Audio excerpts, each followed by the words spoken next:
Lodgson. Yeah. Melanated family, we back. We back, and this is the money show. You know how we do it. This is me and my brother, man. We done did this maybe 3 or 4 times.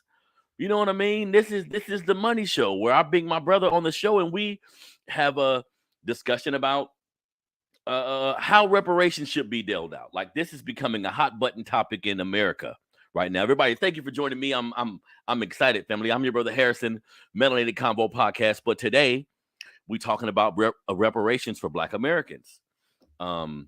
There's been a task force created a few years ago that's been putting in historical work. So I have a member of the CJEC on the show with me today, my brother Chris Lodgson, who's been at the front of this movement. And I have to say, I began talking to him about this because we know each other, and I know he's passionate, and I see what his organization is doing.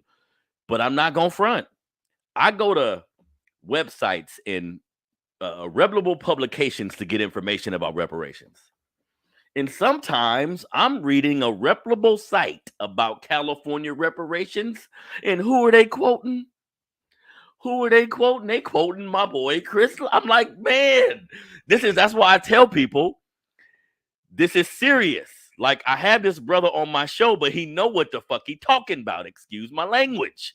You know what I mean? Because he's heavily involved in this movement, everybody. So please, everybody, do me a favor, man. Let's welcome my brother Chris Lodgson to the Melanated Convo Podcast from the CJEC and other. He got several alliances. You know what I mean? They hooked in with everybody on the grassroots trying to get this thing popping. What's up, Chris? What's up? What's up? Shout out to the whole Melanated Convo family. Brother, first of all, thank you so much. As always, I always want to appreciate you for the work that you're doing, raising awareness about reparations, of course, but also about the things that's going on with Black folks across the country, here in California, etc. So I want to thank you. I want to appreciate you. I see your work. I see what you're doing. I see the quality and the quantity of the guests and the special speakers that you bring on to cover the content that you be covering. So I want to thank you and appreciate you. And also, big shout out to the whole Melanated Convo family, audience, YouTube, Instagram, everywhere else. If you're watching right now, or if you're gonna watch later, big shout out to YouTube. Definitely. So, I just thought it was important, brother, to bring you back on the show because we always have these spirited conversations about reparations and what we should do for the movement. Right. And it's important. You know what I mean? So right. First thing I want to get into, just real quick, everybody, please do me a favor, man, and hit the like button, subscribe or follow me on Instagram, Melanated Convo 100. Go to precisioncreate.com, precisioncreate.com if you want one of the fly Melanated Convo podcast shirts. If you want one of the Melanated State of Mind shirts, I got merch now and things that are representing what I'm doing. So go to precisioncreate.com if you're interested in some of that. But this hour is dedicated to that money, right? So, Chris, I've been seeing you moving, family, like y'all all around California spreading this word. Yep. I know, and correct me if I'm wrong, the deadline for the task force to present all of the documents and all the information to have it passed by legislation or whatever, has that date passed yet?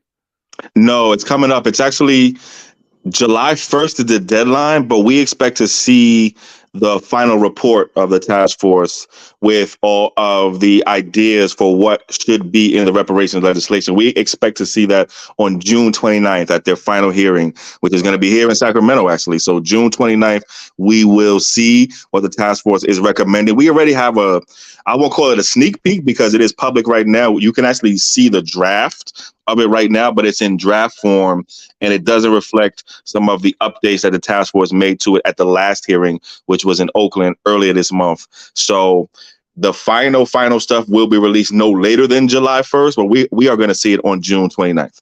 Got it. Okay. And it looks like, so from everything that you've been witnessing, like everything you've been witnessing from the meetings that you guys been having, how have you felt about it? First off, from the people, like, because I know starting off, there was some skepticism. There was people who may not have seen the importance of coming out and supporting something like this, or just the idea of this.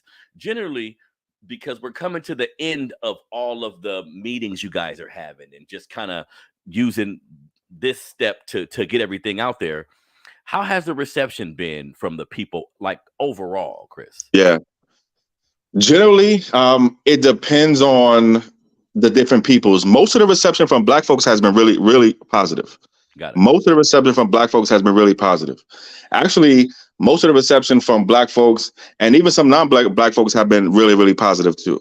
There's been definitely some folks who have had a not positive response or a neutral or lukewarm response, sort of a wait and see response. But generally speaking, I'm very, very happy with the response from Black folks in particular, because I think Black folks generally agree that we are owed reparations.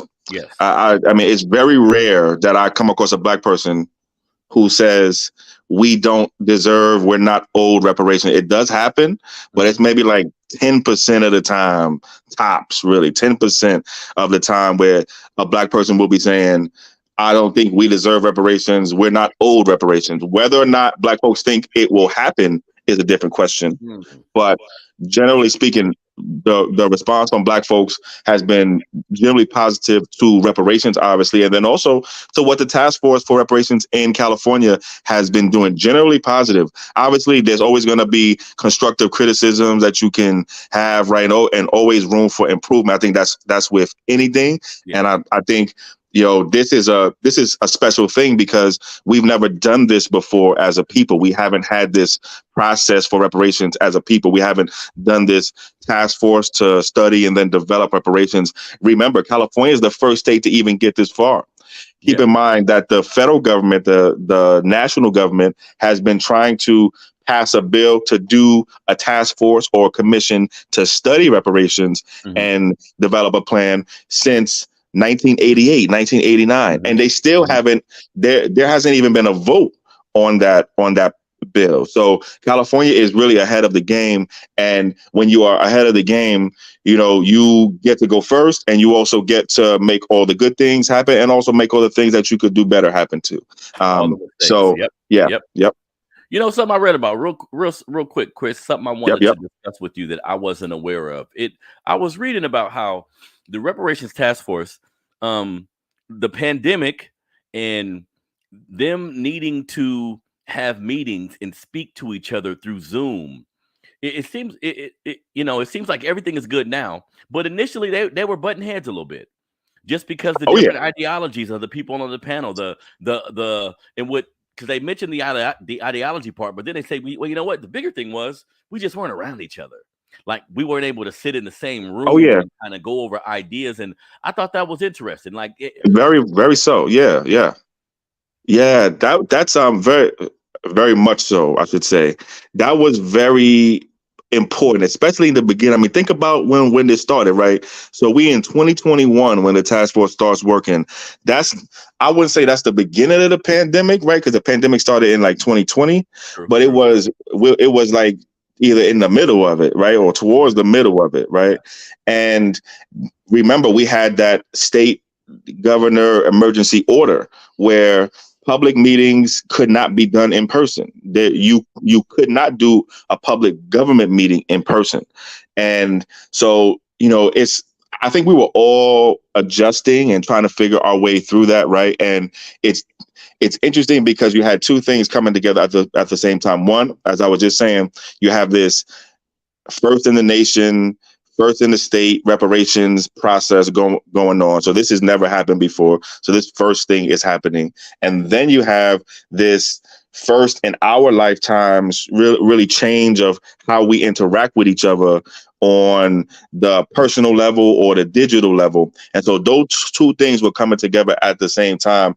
And if it's like the difference between being in the office with your colleagues and getting around them and getting to know them and getting a personal feel for them versus being just on Zoom with your colleagues and getting to know them that way. There's something missing, right? There's definitely something different. So that's a very good point. I'm really, really glad you raised that. And the task force did something really, really good too, which is they are legally required to hold at least 10 public hearings. But because they started when they started, like you just said, in the middle of this y'all can't meet in person period. With the exception of the first meeting, I think all of the digital virtual meetings didn't count toward that 10.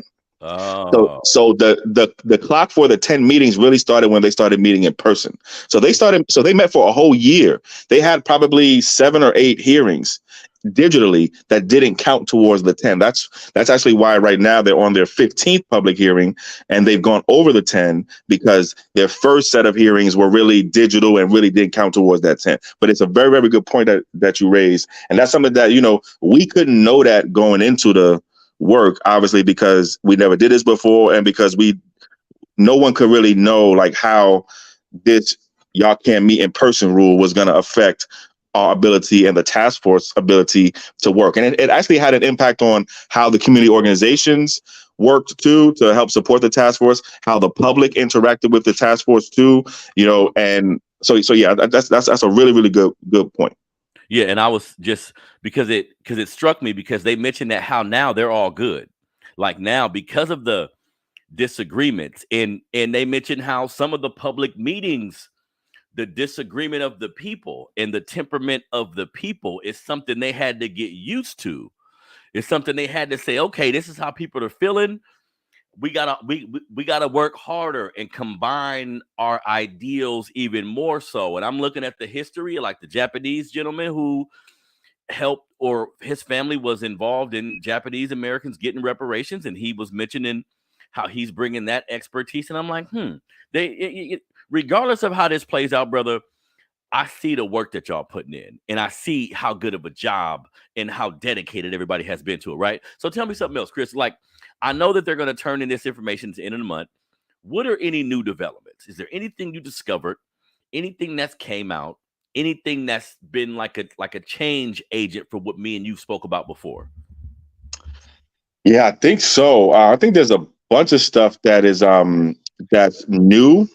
I think there's a bunch of stuff that is, well, there's a bunch of stuff that I learned that I didn't know personally. So like just in this work and in this process, and obviously there's stuff that I learned about how to do this, too. But there's stuff that I didn't know about our people and our condition as a people before this process, and also about our history as a people. So there's definitely stuff that I think that is important that I learned. But I think more to your question, there's a lot I think that the task force is going to be recommending that's pretty new. That's a pretty new development.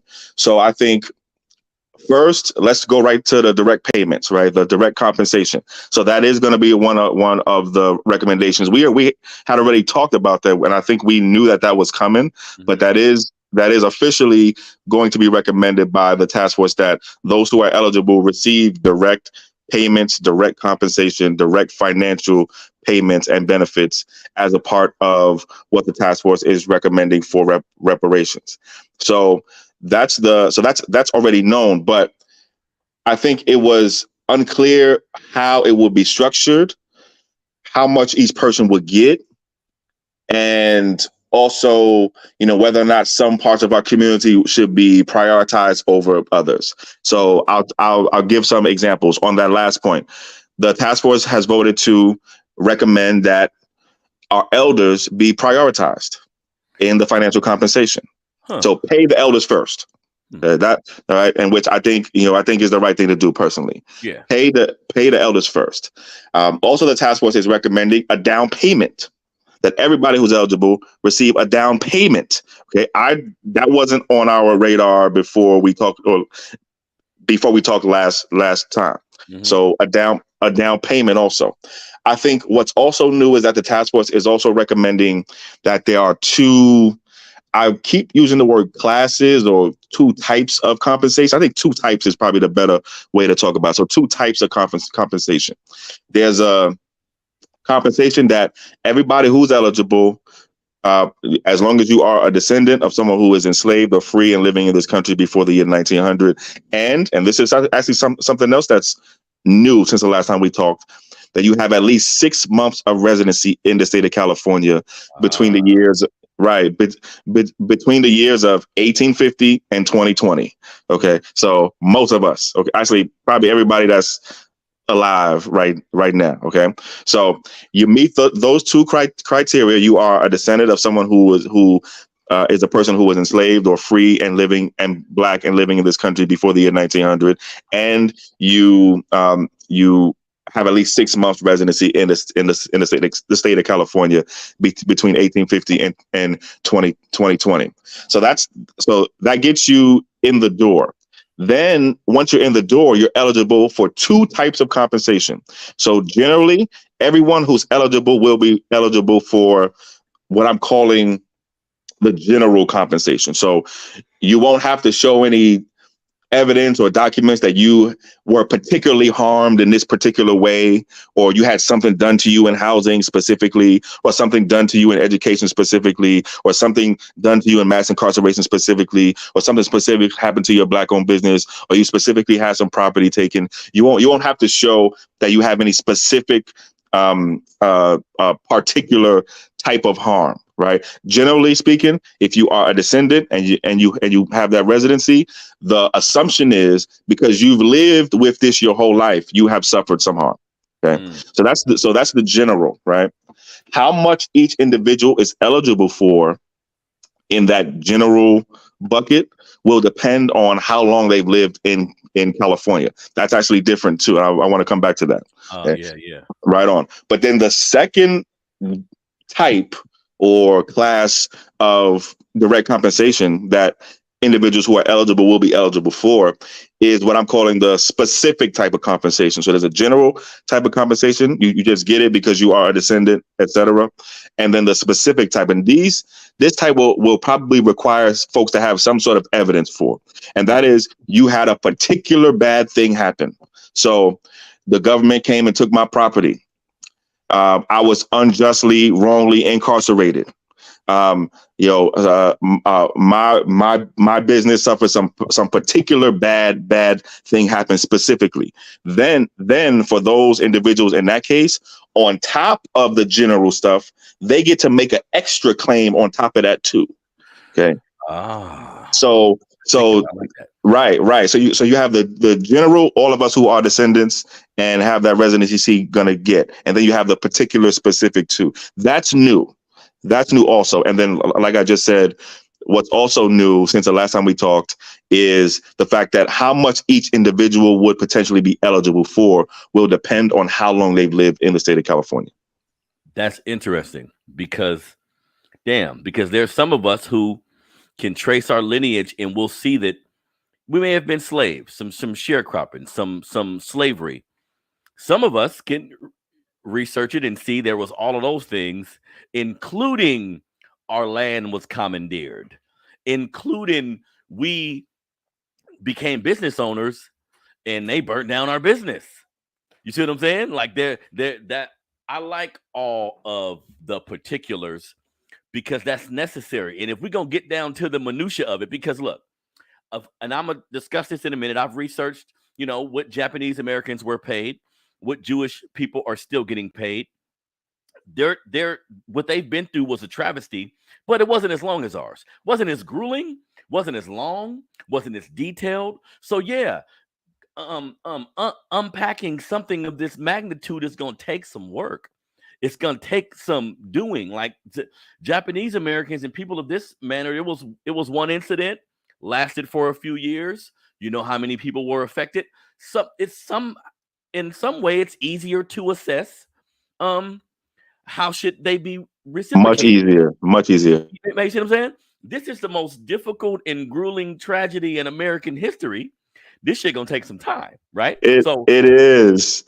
And now, but to your point too, just so folks are clear, you have to have the descendancy in both of those. So you have to be a descendant.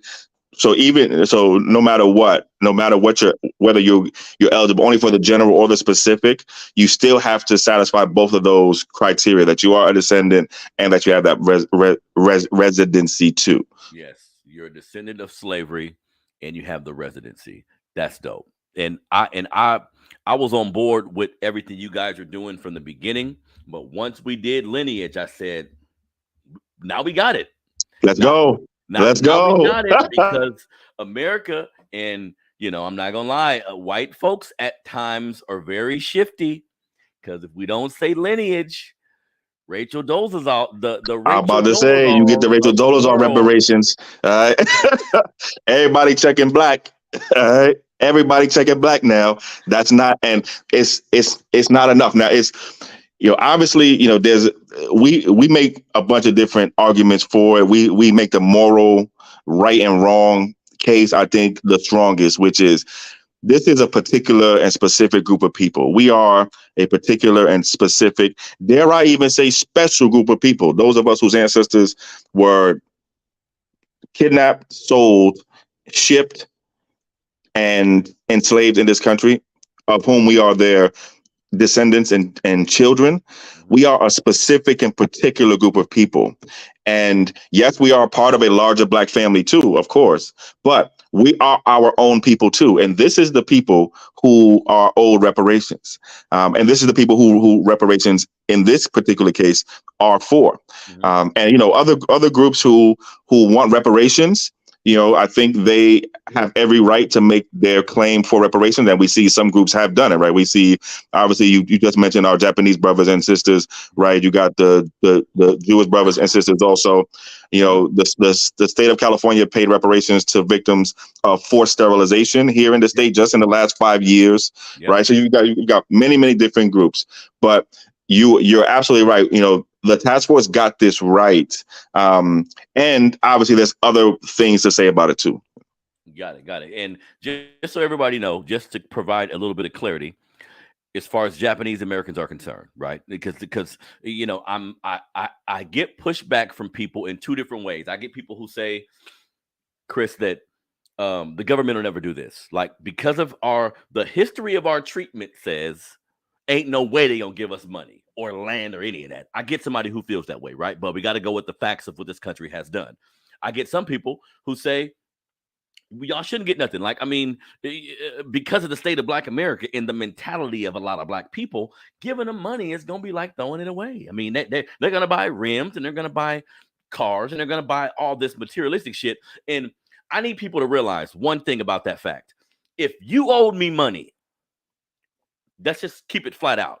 If you owed me money and it was time to pay and you said, I don't want to pay because you just gonna fuck the money off. I owe you $1,000, bro, but what you gonna do with it, bro? Go trick at the strip club? You ain't gonna buy your kids no shoes. I'm gonna just hold it because you ain't. What the fuck? Don't see, when it comes to Black folks, everybody want to play all these mind games. Everybody want to get deep down and get to talking about our psychologies.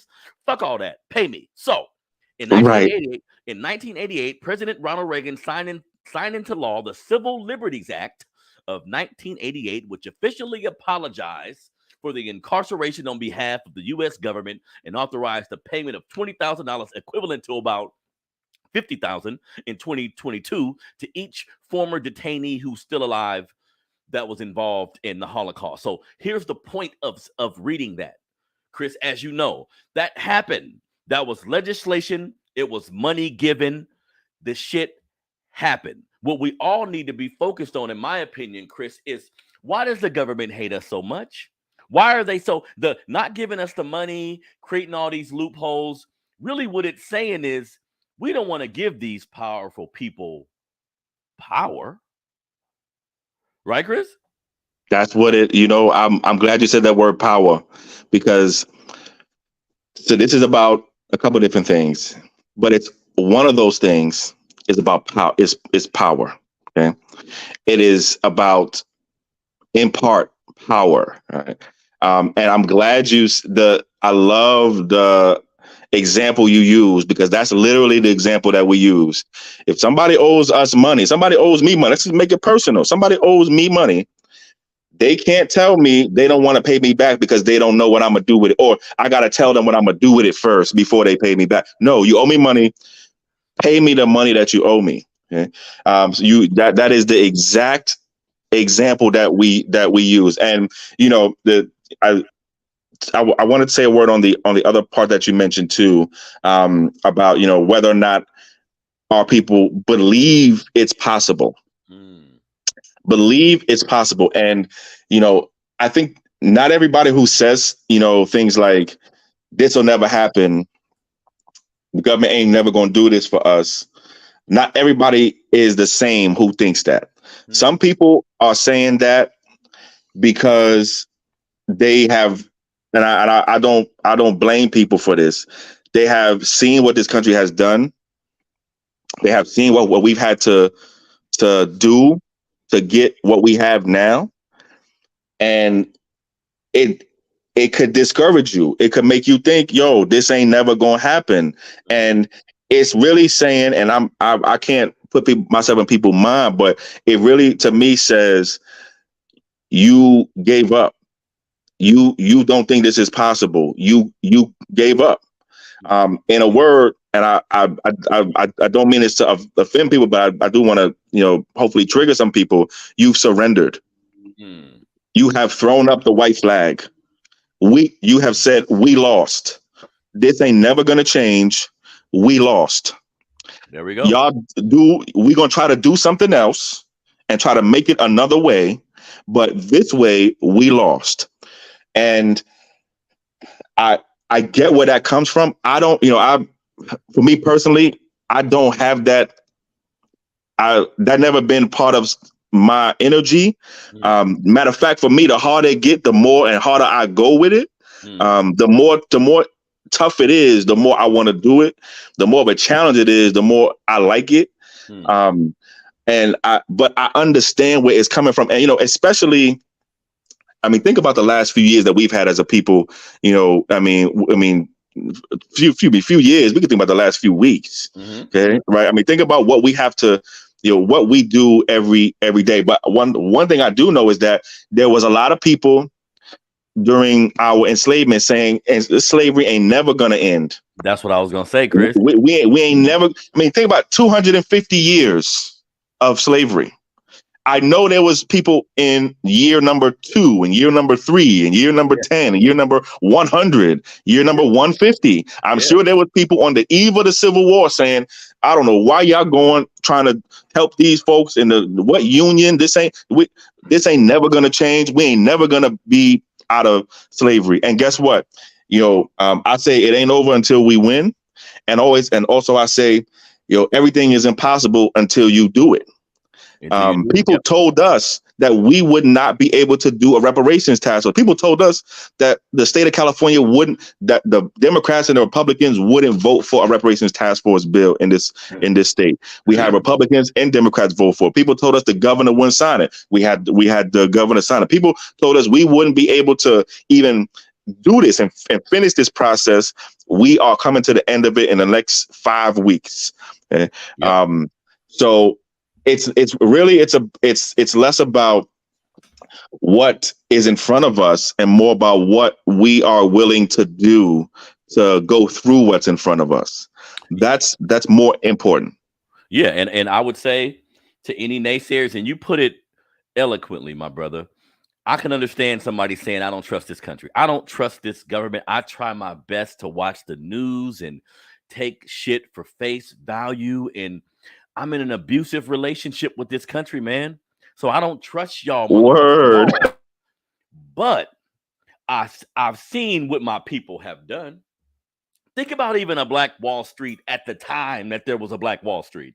There was probably people. Hey, there was probably Black folks who walked through Black Wall Street like, what the fucking y'all done did? I'm moving right now. I don't see how y'all did this. I'm scared for you. I'm bouncing. You know what I mean? But if we didn't have the abolitionists, like the abolitionists in our country, the Rosa Parks and all these Harriet Tubman individuals who said, nah, not today. So I'm gonna stand today, and wherever I land is where I land. I think that has to be that has to be the attitude, bro. Yeah, definitely. I'm weary of this country. If this country shuts it down and say, hey, we're not giving you money because of XYZ, boom, boom, boom, boom, I'm gonna say, I knew y'all was treacherous. Let's go around the back door. I knew they was treacherous, but we're gonna. It ain't over till we win. We're gonna stop. No. Okay, let's see how we can play that game a little bit more. Let's get somebody else involved. Let's keep fucking going. You see? Because you owe me. Bottom line is you owe me. Some black folks hit me Plain online when I and post simple. when I repost your clips and shit. It's very interesting because it's different kind of people who approach me. Some people say, "Man, look, you guys had affirmative action. Shut up. We gave you affirmative action. The Trump gave you guys money with the HBCUs. All these deflective, silly ass arguments, and it's really simple. Y'all owe us money." Now, Chris, it's been articles that came out lately, and I've noticed something. A lot of slander, a lot of Fox News just headlines. Oh yeah. I look at the headline, I'm like, wait, how much we getting? And then That's how you know that's how you know they did. Then I go to y'all shit and be like, no, don't believe the headline. That was false. I'm like, all right. But there was headlines about Gavin Newsom, and I'm not gonna lie, having to research this to see if it's true or not, bro. He's not backpedaling, but when the idea of cash reparations or how the payment would be made, he didn't seem too sure. Is there any truth to that? Because like I said, I didn't have time to look that up today. No, there isn't, and that comes from a Fox News headline, which Fox News, and I think the way this happened at first was there was a question to the governor by some folks in the media about the task force for reparations and what the task force will be recommending, and specifically the direct compensation, the financial compensation, the cash. And the governor made a quote saying something like reparations is about more than cash, et cetera, et cetera, et cetera. Right. So something like that. Right. So then the folks at Fox News, reported out as a headline something that said something like Gavin Newsom doesn't support cash. Okay. All right. So then obviously that got a lot of buzz. And so then there was some follow up from some folks who reached back out to the governor to ask his people and his folks, hey, are you saying no to direct cash compensation or not? Because that's what the headlines are saying. And the governor's communications people said, no, the governor is not backing away or not saying no, he doesn't want cash or anything like that. He's saying he's waiting for what the task force will actually share with him and actually put on his desk, and he's not taking anything off the table. And that was the direct quote, that nothing is off the table. But by that time, the headlines had circulated 10 and 20 and 30 and 50 times over. And I think what triggered folks was that line about reparations is about more than cash, because we hear that sometimes from folks who, and let's be real, we hear that from folks who are trying to do things other than money. And, I think, reparations, and we say this in our listening sessions, in our town halls, our Q&As, our community meetings, whenever we're out in front of folks talking about reparations, which is pretty much every week now, that if it don't have compensation, it ain't reparations. Okay. Sure. That's the quote we say. If it don't have compensation, it ain't reparations. Okay. Let me ask you something real quick, Chris. Yeah. So compensation, I think we should get money, like cash allotment, some form of doing that. How would you guys feel? Let me see here.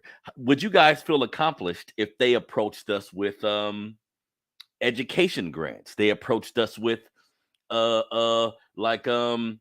being able to not have a down payment on a home. So if they came in, and you know how the government is sometimes, they came in and maneuvered and said, we ain't giving you niggas no money.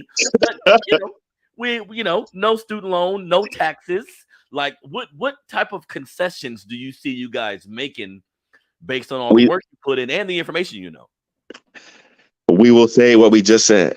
If it don't have compensation, it ain't reparations. And this is important too, because I love the question, because this is very important. We deserve the right to choose what we want to do with our reparations. What if I don't want to go to school? What if I don't want to buy a house right now? What if I don't want to own a business? What if I want to do all of that combined? What if I want to do something else that nobody's even thought about yet? I deserve the choice and the freedom to choose what I do with the money that you owe me. Okay. So it's very similar to the example that you used before. It's like, instead of saying, well, tell me what you're going to do with it before we give it to you, it's saying, I'm going to tell you what you're going to do with it before you get it. Okay. So if they want to do direct compensation and then also make so I don't have to pay for school, cool. Direct compensation and also grants for my business, cool. And you can add all types of, and just keep adding the stuff. That's I mean, look, I'm not going to say no to more stuff. Yeah. Right. But what I am going to say no to is that stuff without the direct compensation. And the task force is literally recommending that our reparations be in the form of direct compensation. Like and actually this is new too, actually. So I should add this too. There's a whole bunch of different types of recommendations in the final report. Not everything is a reparations recommendation though. So, and that's partly because of the law that created the task force, which, if for folks who are interested, is called AB 3121, Assembly Bill 3121. In that law, the task force is asked to calculate how much will the reparations be, and how to figure out how much the reparations will be. And then it's also asked to talk about things that the task force thinks are good things to do on top of that.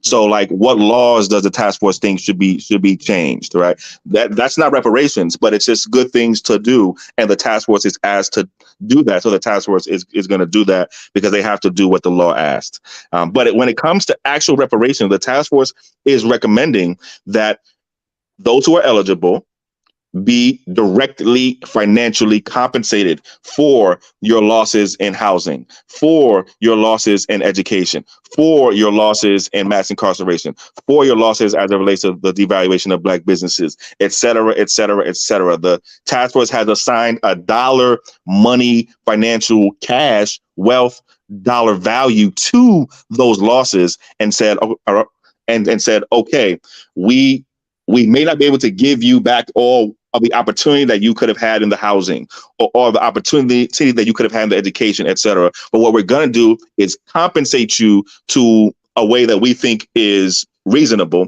and that is actually adequate to actually compensate you for what your losses are. Yeah, and that's necessary. I think that as a community, I understand how some people can be weary of the fact that something like this could happen, but this is just corrective justice. This is just corrective justice. There was maybe the first or second time we spoke, I mentioned like 70. There was like a list of 70 some odd different instances where the government, it's very simple. The government says, I did something wrong to an individual or group of people. Here's how I'm going to rectify it. Restorative justice. And, I think because of our impact on culture, this is why I think the government and certain white supremacists, just to be honest, people who don't like us don't want us to have this money. Because if you look at our culture and how dominant we are in culture, I'm very positive. So I don't see it as you give 70 million Black, just for an example, 70 million Black people $1 million. My soul doesn't tell me everybody's going to fuck it off. Oh, hell no. There's going to be businesses. There's going to be Second Amendment rights being upheld. There's going to be organizations started. See, they don't know. In my opinion, man, there's so many people on the grassroots who do something every day that's very impactful, right? Get that same person $50K. Come on. Up there. Come on. I ain't got to share this. My money. Come on. I know too many people that have ambitious spirits and revolutionary spirits, and they approach every day with this mentality, and they work a job, or some don't. They may not be making a lot of money, but I see their spirit every day. Oh, yeah. It's so many of us that's ready to take finances and put that shit right to work. So white folks, I need y'all to know, man, we don't want to hurt you. Just I know you feel if you give me $1 million, I'm gonna create a Black militia that comes to every white person's house and strip you out your house. And no, that's a fantasy. No, we're not doing that. We're not barbaric. Where We're not Africans, doing I that. just We want ain't to got no time for that. sun. We ain't got no time for I want to that. sit in the sun and love my people. We're not going to Facts. hurt you because I see people outside of our race saying, no, you shouldn't get reparations. Then they hit me with the biggest shit ever. Where's the money going to come from? How dare you make that statement? Oh, okay. How did Ukraine get their money? How did Ukraine? Thank you. At Same place. my live Right. show a few days ago, I said, look, the COVID money, look, they had 6 websites, 3 different portals, 7 different brackets. They set that shit up in a matter of months. And We was $6 all getting trillion. so much money. $6 trillion. Y'all was giving out so much bread, hella people stole hella money from it. People still owe that money. They still going after people right now there was so much money. There was so much extra. You see how we found all that money, right? It wasn't, well, where's the money going to come from? Yeah. Well, how are we going to afford this? Well, I don't know. Well, what are people going to do with it first? Yeah. Right. It was people need the money. Okay, we got six. I mean, it was literally within a month or less. There was $6 trillion worth of support for the economy available. Some of it went directly to individuals. Some of it went to backstop the financial system, right? But there was $6 trillion into the economy within 3 weeks, a month, 2 months max, maybe. Trillion. Now, any naysayers to the government paying somebody what they owe, let's just take account for what actually happens, man. People who didn't even deserve that money got some money. They was getting money stole from them. You see what I'm saying? And this is all because we was coughing. We was coughing on some shit that they couldn't even really prove, and the vaccine came in. It was money being passed around during that whole time. But when it's time to give us our money, you got questions about it. I say, if you're not part of our community, mind your business. Look, I'm with you on that too. And go ahead. Sorry about that. If the Jewish people, if America came out and said, hey, we didn't give Jewish people enough, we didn't give the victims of the Holocaust enough money, we're going to give them all X amount of dollars more. I'm going to be honest, that's none of my business, because every day the government participates in using your tax money towards shit that sometime it benefits you a lot, sometime a little, sometime it's for a whole nother group of people. But ain't that about being American? Let's give the bread to who need it the most. That's part of what you sign up for. Yeah. That's part of what you get when you get your American citizenship membership card, right? Is you are part of a group of all other kinds of people, and you're absolutely right. It's important as hell, the point that you just made, because the question is, can we afford this? Yes, we can afford this. California is the 4th largest economy on planet Earth. The 4th largest economy on planet Earth is the state that we live in. And one of the other 3 is the country that we live in. Okay. So can we afford this? Yes. I think it is important to be also real here too about this part too. I do think it's important that the folks who are working on this, that the folks who are, especially folks in the legislature, and this is going to have to happen, right? There is going to have to be a plan for how to fund and finance this, right? But that's the job of the people in the legislature. That's the job. I mean, that's literally their job. I mean, there are whole committees. Any legislation you have, well, most of it really has to go through something they call an appropriations process. Appropriations means money. Right? Every bill, almost every bill, every bill that I've seen. So almost every bill, I would say, has to go through an appropriations process. Meaning it has to go through an appropriations committee. People whose job it is just to put a dollar value on whatever you're asking to do. And also every year there's a budget for our state too. As a matter of fact, we're in budget season for our state right now. California has to balance its budget every single year, I think. And we have to do our budget by the middle or end of June every single year.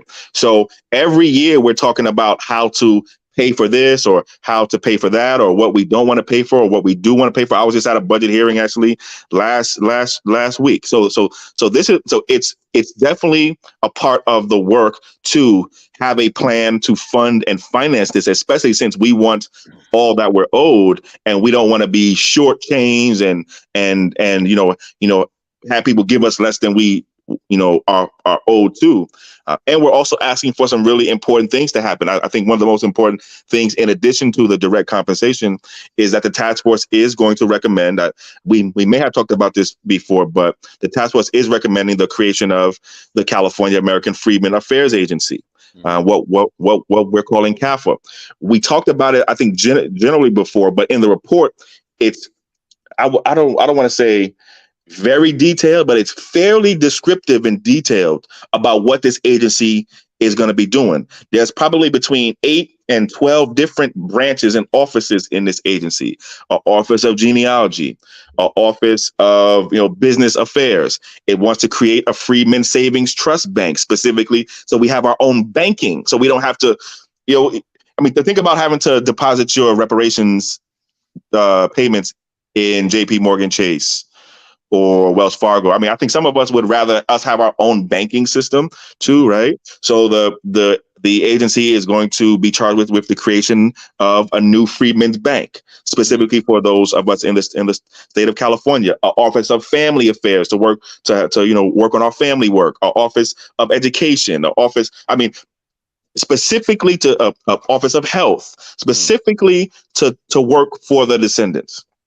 That's something that's going to have to be very well financed. And in the plan of the task force, they're calling for the agency to be funded what they call in perpetuity.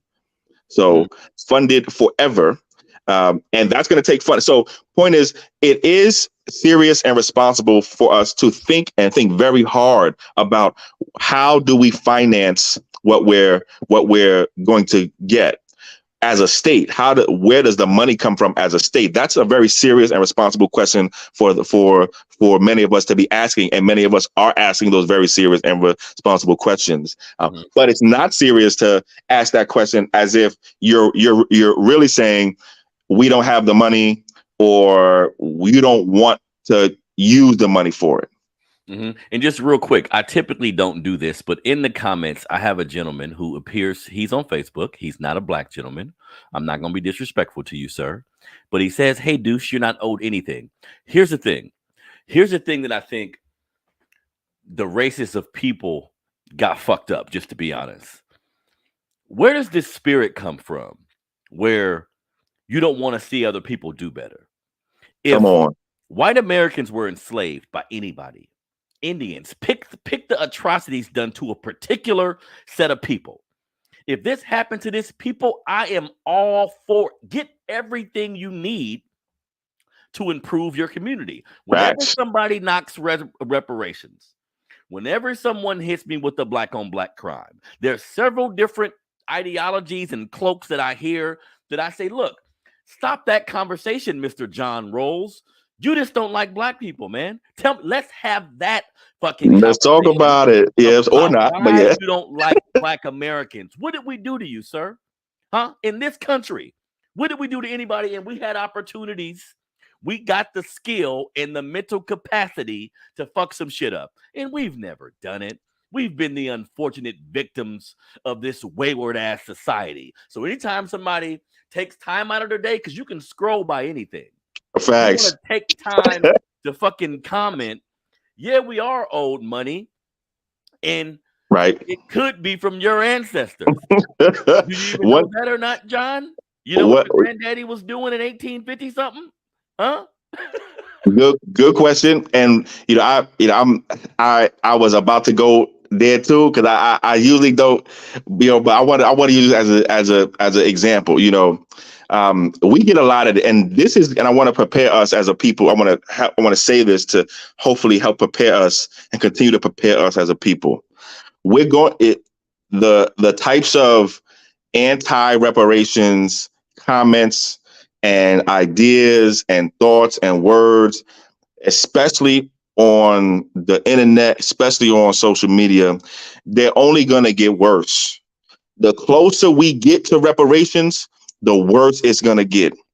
And that's how you know you're getting closer. That's how, John wouldn't be over here if this wasn't about to happen. If John didn't feel some sort of threat about this, is that John got to say something because something is about to happen. And John is absolutely right. Something is about to happen. Reparations is about to happen. So I want.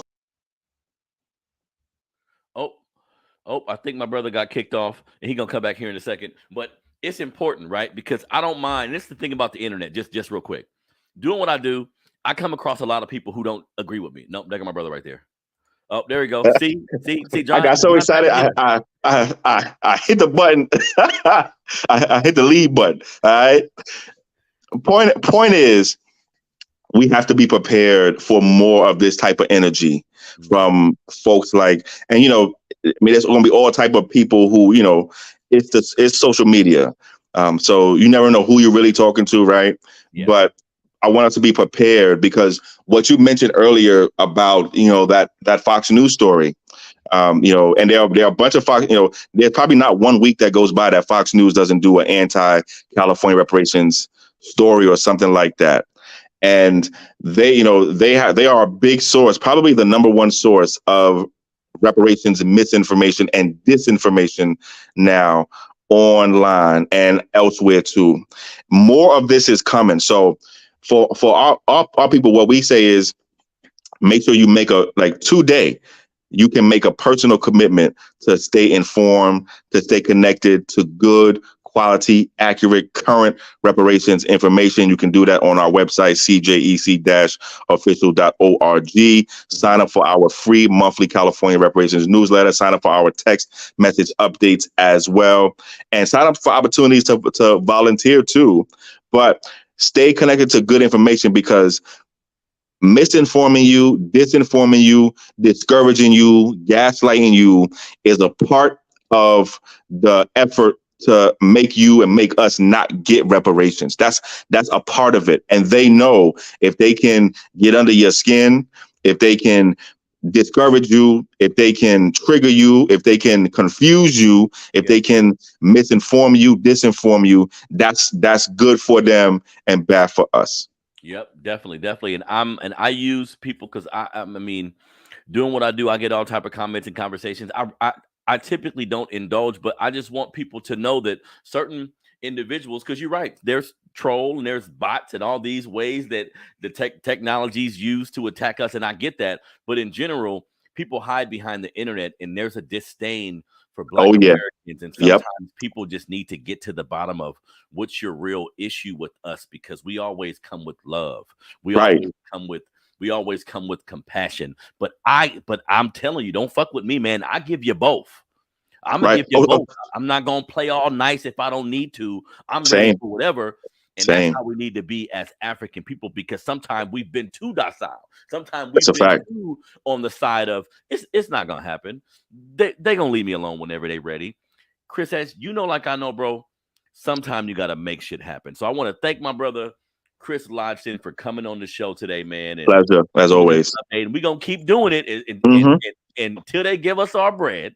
Come on, and then some ways to have this conversation, to get people engaged, to get people in the know. This is important, man. This is one of the most important things going on in my state, and it's proven by the coverage that it's getting by every place like his organizations are going. So, Chris, do me a favor, man, and tell everybody where they can find you. Any events coming up. Oh, yeah. So definitely. So first of all, brother, again, thank you so much. I want to appreciate you, give you some more flowers, brother.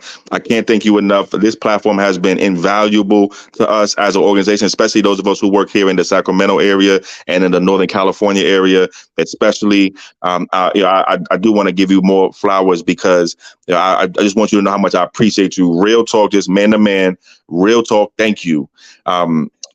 Where folks can find me, well, first, you'll find me on June 29th here in Sacramento at the next, and probably what I think is the final right now state reparations task force hearings. June 29th here in Sacramento. The exact location is to be announced soon, but we should expect that the hearing will start around 9 a.m. in the morning. So that's June 29th, Thursday, June 29th, 9 a.m. If you're in the Sacramento area, save that day. Block out that whole morning. Block out a few hours in that morning. Make sure you are available Thursday, June 29th at 9 a.m. and be available in person too. We want folks to be showing up in person on June 29th. Also, CJEC-official.org. That's CJEC-official.org. Go to our website, sign up for our free monthly California reparations newsletter, text updates, volunteer opportunities as well at CJEC Official, on Instagram, TikTok, Twitter, and Facebook, CJECofficial@gmail.com. And of course, make sure if you are in Stockton this weekend, this Saturday, we are in Stockton for our first Stockton, California reparations Q&A and town hall, 1 p.m. to 3 p.m. at Smitty's Wings and Things, Black-owned business in Stockton. Shout out to Smitty's. Be there in Stockton this Saturday. It's a free event, so make sure you are out there this Saturday in Stockton, June 3rd. That's dope. So you see my brother pushing, man, his organization and everybody involved with him are doing what they can to get us our money. And really, it's all about reparations, but it's really all about standing up for yourself too. It's all about putting your feet to the ground and saying we're gonna create organizations, and like we've been doing since the early 1900s. Regular Black folks, understand you got a lot of Black people in your community, man, who fighting for you without you even knowing, man. So get these people props. Like, show them love. Come out to the meetings. Like, show your interest because they work in regular jobs too. The job you got to go to every day and the kids you got to take care of every day. You don't think we got that same shit? I just got off work. Come on now. But we still saying, you know what? We love our immediate family, but we are part of a global family who is not only owed money, but we're owed rights. We're owed respect. And sometimes you got to go in there and try to take that shit. You see what I'm saying? So shout out to my brother Chris. I'm going to always support Chris and everything he doing. And the universe showed me I was doing the right thing because I'm researching reparations and his name pop up. Come on. I wasn't looking for his name, but he in there. He in there. This is real. You know what I mean? So thank you, everybody who tuned into the show. Everybody who came to the Malcolm X Fest a few weeks ago. That was dope too, man. I love what I do. Melanated family, we got a lot of work to do, but we got a lot of work to do together.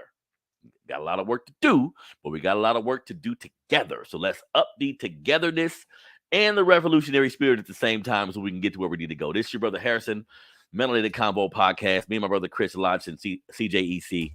We out.